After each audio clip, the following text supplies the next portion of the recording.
تقریب تکمیل قرآن مجید اور کل خوانی، یہ کیا دونوں سنت ہیں یا دونوں بدعت ہیں، یا ایک نظریہ ضرورت کے تحت یہ دونوں بنائی گئی ہیں؟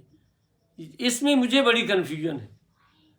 اب تکمیل ختم قرآن کی یہ جو تقریبات ہوتی ہیں، کیا اس کا سنت نبی صلی اللہ علیہ وآلہ وسلم یا صحابہ کرام یا ائمہ مجتہدین سے کوئی ثبوت ملتا ہے؟ اگر نہیں ملتا تو پھر مجھے نہیں لگتا آج تک کسی نے اس کو بدعت قرار دیا ہو۔ یہ سنت کیسے ہو گئی؟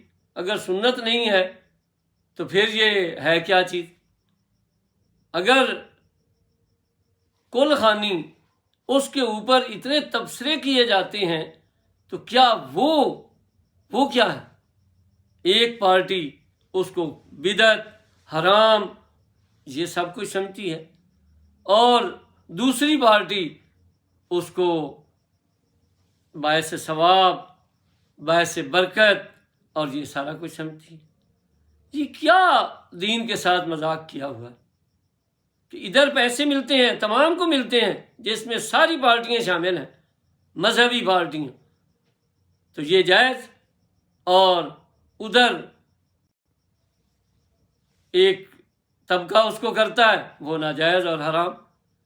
میری آپ سے دستبستہ گزارش ہے کہ یا تو دونوں کو حرام قرار دیں، یا ان دونوں تقریبات کو کم از کم نظریہ ضرورت کے تحت جائز قرار دیں۔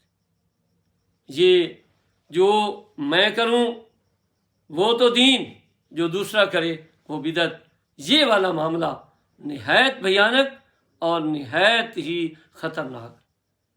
ایک دوسرے کے اوپر بدعتی کا فتویٰ لگانا، ایک دوسرے کے اوپر مشرک کا فتویٰ لگانا، یہ بہت آسان ہے، لیکن صحیح ایکوریسی کے ساتھ دین پر چلنا یہ بہت بڑا مشکل کام ہے۔ وہ تو بات اسی طرف چلی جاتی ہے کہ کرے غیر گر بت کی پوجا تو کافر، جو ٹھہرائے بیٹا خدا کا تو کافر۔ یہ اس طرف نہ جائے بات کہ میں غلط کروں تو وہ بھی غلط ہو، دوسرا اگر غلط کرے تو وہ بھی غلط ہو۔ اس طرح کی پوزیشن نہ بنائے کہ میرا چور زندہ باد اور اس کا مردہ باد۔ اللہ تعالیٰ ہمیں سمجھ نصیب فرمائے۔